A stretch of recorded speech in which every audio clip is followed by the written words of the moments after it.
Hello friends, welcome to smile talk paramedical channel.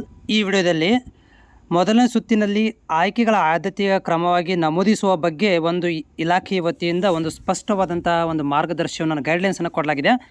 Specially ನಮ್ಮ BPT, HS, BS nursing ಸಂಬಂಧಿಸಿದಂತೆ ಸುಮಾರು ವಿಡಿಯೋಗಳನ್ನು ಕೂಡ ನಿಮ್ಮ ಡೌಟ್ಗಳನ್ನು ವಿಡಿಯೋ ಮುಖಾಂತರ ಶೇರ್ ಮಾಡ್ತಾ ಇದ್ದೇನೆ.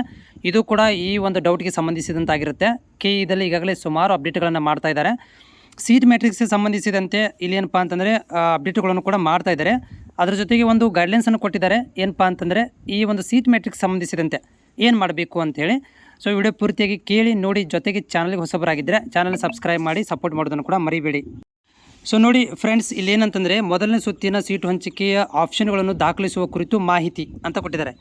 ಇಂಜಿನಿಯರಿಂಗ್, ಪಶು ವೈದ್ಯಕೀಯ ಮತ್ತು ಪಶು ಸಂಗೋಪನೆ ಅಂದರೆ ವೆಟರ್ನರಿ, ಅಗ್ರಿಕಲ್ಚರು, ಇಂಜಿನಿಯರಿಂಗು, ಆಮೇಲೆ ನೋಡಿ BPT ಬಂದಿದೆ. BPT ಅಲರ್ಟ್ ಸೈನ್ಸ್ ಕೋರ್ಸ್ಗಳಿಗೆ ಸರ್ಕಾರ, ಯೂನಿವರ್ಸಿಟಿ ಇಲಾಖೆ ನೀಡಿರುವ ಸೀಟ್ ಮ್ಯಾಟ್ರಿಕ್ಸ್ಗಳನ್ನು ಮಾಹಿತಿಗಾಗಿ ಪ್ರಾಧಿಕಾರ ವೆಬ್ಸೈಟಲ್ಲಿ ಪ್ರಕಟಿಸಲಾಗಿದೆ. ಅಂದರೆ ಇವ್ರು ಏನು ಹೇಳ್ತಿದ್ದಾರೆ ಅಂದರೆ, ಈಗ ನಾವು ಅಲರ್ಟ್ ಸೈನ್ಸು BPT ಕೋರ್ಸ್ಗಳ ಸರ್ಕಾರದಿಂದ ಇಲಾಖೆಗಳಿಂದ ನೀಡಿರುವಂಥ ಸೀಟ್ ಮ್ಯಾಟ್ರಿಕ್ಸ್ಗಳನ್ನು ಅಭ್ಯರ್ಥಿಗಳ ಮಾಹಿತಿಗಾಗಿ ಪ್ರಾಧಿಕಾರದಲ್ಲಿ ಪ್ರಕಟಿಸಲಾಗಿದೆ ಅಂತ ಹೇಳ್ತಾ ಇದ್ದಾರೆ. ಓಕೆ, ಆದರೆ ಇನ್ನೂವರೆಗೆ ಅಪ್ಡೇಟ್ ಮಾಡ್ತಾ ಇದ್ದಾರೆ ಅವರು. ಸೊ ನೆಕ್ಸ್ಟ್ ಏನು ಹೇಳ್ತಾ ಇದ್ದಾರೆ ಅಂತಂದ್ರೆ ಇಲ್ಲಿ ನೋಡಿ, ನೆಕ್ಸ್ಟ್ ಏನಿದೆ ಅಂತಂದರೆ ಇಂಜಿನಿಯರಿಂಗ್, ವೆಟರ್ನರಿ, ಕೃಷಿ ವಿಜ್ಞಾನ ಕೋರ್ಸ್ಗಳಿಗೆ ಆಪ್ಷನ್ ಎಂಟ್ರಿಗಳನ್ನು ದಾಖಲಿಸಲು ನೋಡಿರಿ 3 ಹೇಳಿದ್ದಾರೆ ಇಲ್ಲಿ.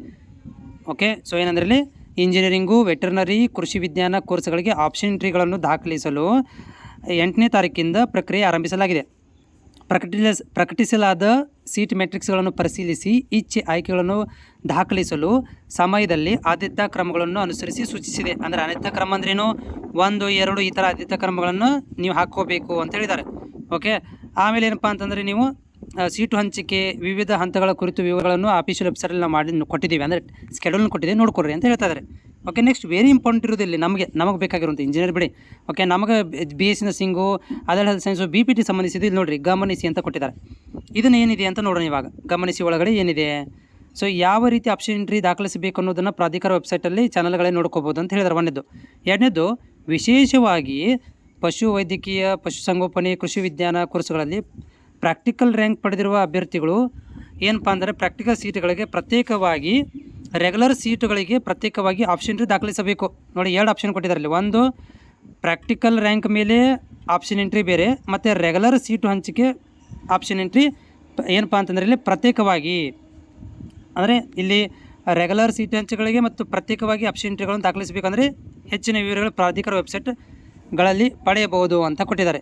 ಓಕೆ, ಆಮೇಲೆ ಅದು ನಮಗೂ ಬೇಡ. ನೆಕ್ಸ್ಟ್ ಬರೋನಿದೆ, ಇದು ತುಂಬ ಇಂಪಾರ್ಟೆಂಟ್ ನಮಗೆ. ಯಾವುದಂತಂದ್ರೆ ಇಲ್ಲಿ BSc ನರ್ಸಿಂಗು, ಆರ್ಕಿಟೆಕ್ಚರು, ಯೋಗ, ನ್ಯಾಚುರೋಪತಿ, ವೈದ್ಯಕೀಯ, ದಂತ ವೈದ್ಯಕೀಯ, ಆಮೇಲೆ ಆಯುರ್ವೇದ, ಹೋಮಿಯೋಪತಿಕ್, ಯುನಾನಿ, ಫಾರ್ಮಸಿ ಕೋರ್ಸ್ಗಳಿಗೆ ಸೀಟು ಮ್ಯಾಟ್ರಿಕ್ಸನ್ನು ಸಂಬಂಧಿಸಿದ ಇಲಾಖೆಗಳು ನೀಡಿರುವುದಿಲ್ಲ.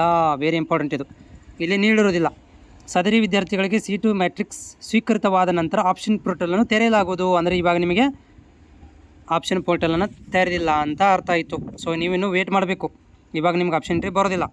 ಓಕೆ, ವೈದ್ಯಕೀಯ, ದಂತವೈದ್ಯಕೀಯ, ಆಯುರ್ವೇದ, ಯುನಾನಿ ಕೋರ್ಸ್ಗಳಿಗೆ ಬಗ್ಗೆ ಇದು ವೈದ್ಯಕೀಯ ಕೋರ್ಸ್ ಬಗ್ಗೆ ಸಂಬಂಧಿಸಿದಂತೆ. ಬಟ್ ನಮ್ಮ BSc ನರ್ಸಿಂಗ್ ಇಲ್ಲಿ ನೋಡಿ, BSc ನರ್ಸಿಂಗಿಂದ ಇನ್ನೂ ಸೀಟ್ ಮ್ಯಾಟ್ರಿಕ್ಸ್ ಬಂದಿಲ್ಲ. ಹೀಗಾಗಿ ನಿಮಗೆ ನಾವು ಆಪ್ಷನ್ ಎಂಟ್ರಿ ಕೊಡೋದಿಲ್ಲ ಅಂತ ಹೇಳಿದ್ದಾರೆ. ಇದನ್ನು ನೋಡ್ಕೊಂಡು ನೀವು ವೇಟ್ ಮಾಡಬೇಕಾಗತ್ತೆ. ಎಲ್ಲಿ ತನಕ ಸೀಟ್ ಮ್ಯಾಟ್ರಿಕ್ಸ್ ಬರೋದಿಲ್ಲ ಅಲ್ಲಿ ತನಕ ನೀವು ಆಪ್ಷನ್ ಎಂಟ್ರಿ ಮಾಡೋಕ್ಕೆ ಹೋಗಿ